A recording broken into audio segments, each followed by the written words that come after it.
TR Ramanna வந்து கூண்டுக்குழியில் நடிக்கணும்னு சொல்லும்போது கேட்டார். ஏன்னா மலைக்கல்லன் கதை வந்து ஸ்ரீராமுலு நாயுடு சிவாஜிக்கு தான் சொன்னார். சிவாஜி உடனே அந்த சமயத்தில் வால்டாக்ஸ் ரோட்டில் நம்ம பட்டினி கிடந்தப்ப அண்ணன் எம்ஜிஆர் வந்து நைட்டில் நமக்கு சாப்பாடு வாங்கி தர, அவருக்கு இப்போ படமே இல்லாமல் இருக்கார், இந்த படத்தை நம்ம அவருக்கு கொடுப்போம், ஆனால் ஸ்ரீராமுல்கிட்ட சொல்லக்கூடாது, அண்ணன் படம் இல்லாமல் இருக்கிற எங்கே பொண்ணு, இந்த படம் அண்ணனுக்கு தாங்க பொருத்தம் அப்படின்னு சொல்லி அனுப்பிச்சி வைக்கிறாரு. மலைக்கல்லன் தான் எம்ஜிஆருடைய வாழ்க்கையில் திசை திருப்பின வெள்ளி விழா அப்படி ஓடிச்சு. ஸோ இந்த மாதிரி எல்லாத்துக்குமே யாருக்குமே ஸ்ரீதருக்கு கம்பெனி ஆரம்பிக்கிறதுக்கு ஹெல்ப் பண்ணார். எஸ்டி சுந்தரம் வீடு ஜஸ்ட் ஒரு குறைச்ச அமௌண்ட்டு, ஒரு 3000 ரூபாய்க்கு ஏலத்துக்கு போகுதுன்னு எஸ்வி சீனிவாசன் சொல்லியிருக்காரு. கேவி சீனிவாசன் இதோட அமைதியாக அந்த சிவாஜி 2-3 நாள் கழிச்சு, சீனிவாசன் சுந்தரத்தை அம்மா பார்க்கணுங்கிறாங்க, போய் பார்க்க சொல்ல அப்படின்ட்டு இருக்காரு.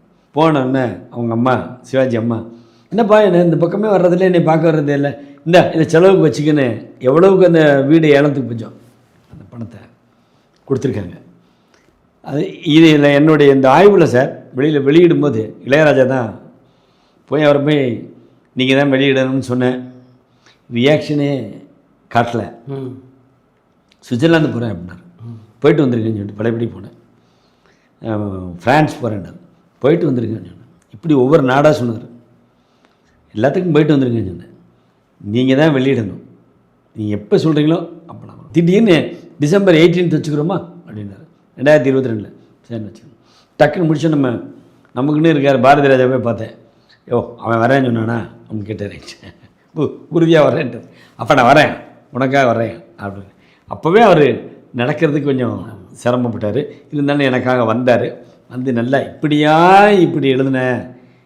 அவர் சொல்கிறார் மேடையில், ரொம்ப நேரம் பேசினான் மருது மோகன், சட்டையை பிடிச்சி இழுத்துலான்னு பார்த்தேன், முடியல, சிவாஜியோட கலந்துட்டான்.